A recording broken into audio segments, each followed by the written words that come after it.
Hello, welcome to the Techness Corner. My name is Seb Lukas, your host for this evening, morning, or afternoon, depending on where you are in the world today. Let's go.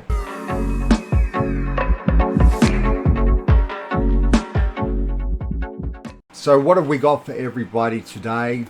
Today we've got ourselves a what's in the box sort of a routine. It's been out for approximately just over a year now, this keyboard. It's got some decent reviews, it's got some poor reviews, it's got a mixed bag of reviews, frankly. It appealed to me, and essentially the story goes like this, right? So let me pop that on the side there for you all. The ROCCAT Vulcan 121 AIMO or AIMO keyboard was basically just appealing on the eyes. It's as simple as that. Sometimes I go out of my way to just get whatever the hell I like, and this is what I liked. It was an impulsive buy. I saw it for a split second and said, yes, I'm grabbing it. Simple as that. Terrific because of the ability to nowadays customize and get pretty much any type of keyboard that your heart desires. And to be honest, my heart was pretty much desiring what I saw as I was getting a budget orientated keyboard that was practical for use to the bottom left of my peripheral vision. And essentially, if we were to mimic, it was literally on the bottom row, and if you just sort of go up like this and you go, interesting, what's that, I see light, and I see accent, I see night, I see day, I see industrial the whole way, and clean, yet RGB with some bling. Is this possible? Low profile as well. Fuck, now I'm starting to feel swell. Red switch actuation / there it is, like a cherry on top, and then it says RGB mechanical, just to be fucking tops, guys. I ended up getting the ROCCAT Vulcan 121 AIMO. I asked her how much it was because it was like $209. I said no, that's too expensive, and then I said no, I'm gonna buy it. So I bought it. So now we're doing the unboxing, guys. Let's go.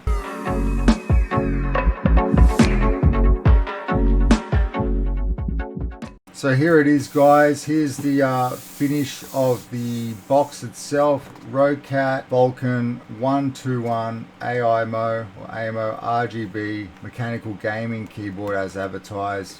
You can see a nifty little knob here, which is designed for your media playback and a few media controls as well. That's great. I miss some of those little accented touches that can really add a lot of functionality to a keyboard. As you can see, the wrist pad is attached to it. I'm meant to look out for whether this is a broken flimsy one or not. Sometimes I've heard people get a off-center / off-alignment pad, so double check those, especially if you don't use them.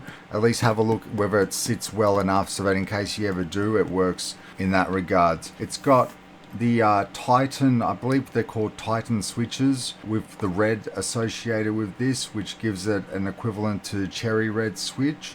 So they do, from my understanding, have a 1.4 millimeter actuation point regarding key presses.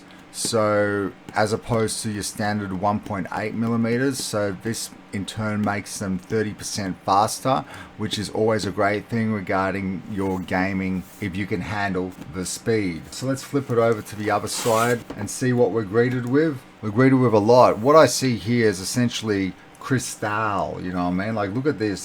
One thing I would have preferred is maybe a hybrid keyboard that's half the size of mechanical, half the size of low profile. Get me? That is mechanical in nature. This almost is it, but it's more risen with low profile buttons. Gives it a better feel, but it's still too high for potentially my taste as well, to be really honest. But what it does miss there on, as in being a niche product, is the RGB spastic colorization that isn't over the top but is still highlighted through the actual keys themselves underneath. So we've got something that's we've got some marketing material, speed, durability, illumination. Okay, I'm not going to read backwards here, we're going to get into it. So what I'll mention is here technical specifications. It does mention a 1.4 millimeter actuation point as specified for the red linear.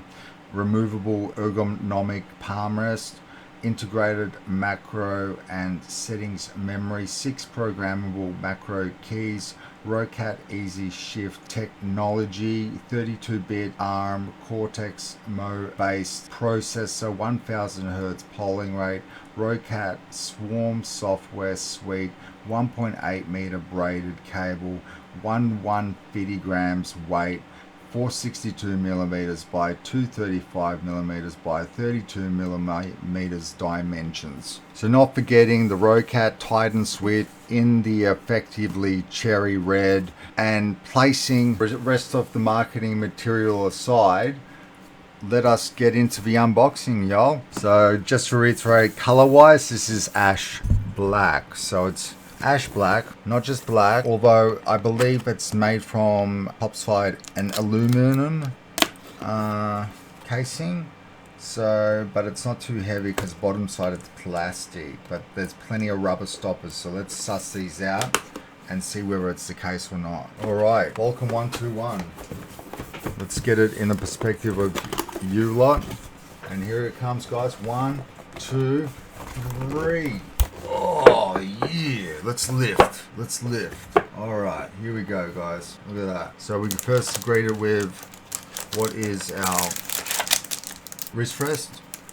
We'll pop that down front side, okay? And then we are greeted with an easily redeemable, hopefully disconnectable, but I don't believe it is, wired keyboard. So we'll pull that back and pop that just there like so. So there's that, and there's that just as a guide to what we've got. And then on top of that, we've got some more marketing material. I'm going to check what else is in the box. Nothing else is in the box, you all. So that's us done with the marketing material. We'll close it up and put it in a safe place right over here for you lot to keep on visually being stimuli in the eye. And let's have a closer look at the keyboard itself. Okay, so marketing material aside, we do also are greeted with quick installation guide and what is some stickers. Stickers, set the rules, ROCCAT, set the rules, guys. We got a cat here, it's a puma, I don't know exactly. It's very well packaged for once in my life. I don't know, I don't want to open it. You don't need to open it, probably don't need it. Turns out I think the instruction book doesn't actually tell you how to use the keyboard properly. Neither does it tell you online. It's sort of trial and error sort of approach. So I'm not going to give you a full tutorial. There is a gentleman out there which I would link in the description that has a real cool tutorial on how to use, I believe, this keyboard precisely. What we'll do here in the process is we will undo and have a look at the wrist pad. So that on one hand's got a couple of really long rubber feet or stoppers on it, and from my understanding it's got a little logo here, so that's just your general sticker that can be removed, but we'll see whether this will slip in nice and neatly as well. And apart from that, let's open up the keyboard now. Without a moment's ado.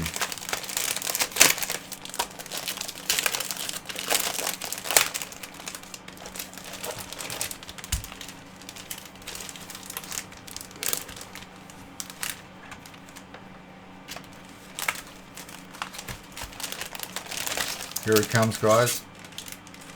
Here it's coming quickly. Here it comes. Alright, so first things first, that goes like so. We've got some peels and whatnot.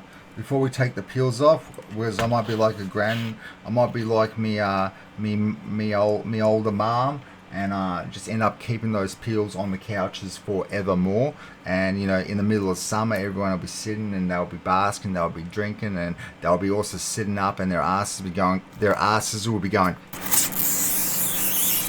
like that. I don't know if you guys heard that. You didn't see it, but I did just do the peel. So there's the peel on one of those sections, and it gives you a mirror finish, which essentially is really nice. I'll probably finger F it all night long, but this section has to go over the top, and now we'll potentially be scratching up that mirror finish, which is the bit for your wrist rest. But does that slot in perfectly? I don't know. It seems... Does it slot in perfectly? It seems good. Do we have a option on feet here? So if we have a look underneath here, we do have the option for feet, which have rubber on one side, and as we flick it up, rubber underneath as well. So that's excellent. We've got the Vulcan ROCCAT emblem and official certification here sticker on the back side here. Again, just to confirm, this is legit product, so that's a good thing. And then we've got again a long ass rubber stopper or sticker that's been attached to the bottom side here, which will provide a lot of grip, especially if you don't have it on a grippy surface per se. It will be very, very steady. I'm going to see how it feels now that it's got an angle to it ever so slightly. With that slotting in itself, will it hold itself on it or not? Alright, so this sticker again over here will peel as well, and that I believe releases the mirror finished ROCCAT logo as well. So accents all around, people. There's little bits and touches of premiumosity, that's a word, sort of being exposed as we go, but we're, for the time being, after that being said, I'm going to probably remove this part over here. We'll just place it here. We'll bring this into light and fruition, and we're going to connect it up right now and have it pretty much lit up and alight just as it's hit the night. Okay, so this braided cord actually feels really sturdy for a change, and it does have a bit of thickness to it attached, which is real cool. I like it. Unlike some over time, you want to be careful with your braided cords, but I do like this one specifically over some others I've really felt before in the past. It seems to have that just that little bit more, a couple more millimeters of thickness, which may add to its longevity. Okay, so I'm just going to plug this into a USB 2.0 port. I don't believe it needs any more. Hopefully that has enough. Yikes. So as I look at it straight off the bat, guys, it's got a lot of punch to it. So I'm looking at it on an angle here. If I was to lift it here, you'd see the way I'm looking at it because of the angle of the side here being coming down. But as you have a look, this is probably at full tilt, okay, and full tilt is not very forgiving when you're looking straight into the light. Okay, they tell you not to look straight into the light at night because you will go blind. Okay, so what we're going to do is we're going to function tap this. So we're going to tap the keyboard. Yes, we're already tapping the keyboard. That's how much I sort of do like it. I don't want to just willy-nilly press the buttons, be silly. Okay, but what we do back to front, I'm looking for a function key. Can anyone please see it? Write it in the comments below. Otherwise, hit the like button if this has been so far at all informative and or entertaining in any way, shape or form, or you're just taking the piss out of me while we go. So let's fucking go, people. So we got the function button over here. Okay, so with that being said, this is pretty spastic, guys. Let's stop. So that's let's close that. Let's open up a bit of WordPad or something thereabouts. You know the drill, people. Where the fuck's WordPad when you need it? Okay, I'll flip it around. We're gonna get sticky with it. Gonna get a little bit sticky. See if I get my juju on it already. So I'm going to type, whoa, that is light as hell. So I will taper this down. I'll put it to the lowest setting, even though it's not wireless. I like stuff accented. Look, it's actually still readable, surprisingly, when you look at it. That RGB, because of the black here, if it was translucent, it'd be too much. But some people do like that sort of thing. I'm going to use the tactile volume knob over here, so just out of the way there, just there. So it takes on the default volume, default device that's currently active, and you're able to turn it down and up. Also, so I shall put that to about 30, how I like it. And off is mute on the instant, on is what? And FX on the other hand does something. Okay, so FX is cycling through the keyboard per se. Is that just me, or is it doing different things? Just ever so slightly. So I'm curious about the software, how well it'll allow you to program it. But if these are the sort of things that are occurring, you may be able to do a complete and utter dance with the bloody keyboard by the time you're done. Look at that. Now it's a wave going across. What happens if I press function X? It's going the opposite direction now. So yeah, so very beautiful keyboard. I'm gonna get out over here and we're gonna just type Robert Sebastian Lukas, and no, the buttons are smaller than first thought of, frankly. Really? Yes. The buttons seem, look, let me type my name. No. Really? That button for mechanical nurse seems cheap. They seem, for 209 Australian dollars, no. I could tell you they're good. They're nice. Okay, they're very nice. But they're not good for stumpy fingers. Okay? I'm Mr. Stumpy. Get me? I went for the wideness, okay, of what's been advertised by people. When I put this to my fingers, I realized that these people, unfortunately, are midgets in comparison to 6'2" Seb Luka over here, guys. As you can see, when I put my hands like that, see that? And I'm finger effing the keyboard. See how my fingers, my little pointies over here? So there are grooves, which maybe as I get used to, as I get more tactile, pardon the pun, I will get used to this keyboard, okay? But off the bat, it's not gonna make me a star regarding typing and productivity. Neither does the intermediate or the intimacy of the Logitech MX keys here as well, because they're too low. So what happens is they bottom out too fast, and there's not a satisfying feeling of typing that you get associated with it, unless you like smacking your head against a shallow wall, you know, straight away, rather than get into some sort of a form of document and you just like to continuously smack your head against that wall. That's what this keyboard feels like. This keyboard, on the other hand, feels like there's an optical illusion of some form of glass that you're about to penetrate, that, you know, you're trying to skate on ice or something, but it's just not safe enough just yet, so you want to tread water on it, frankly. That's how I'm feeling when I'm touching this. But look, premium grade, okay? It's got aluminium top side as well, okay? So the buttons wise, if you get a closer look over here, definitely a lovely keyboard. I'd probably say $209 Australian. I'd say $159 would have been sufficient, just like $149.59 for this keyboard. Unfortunately, they both go over the mark.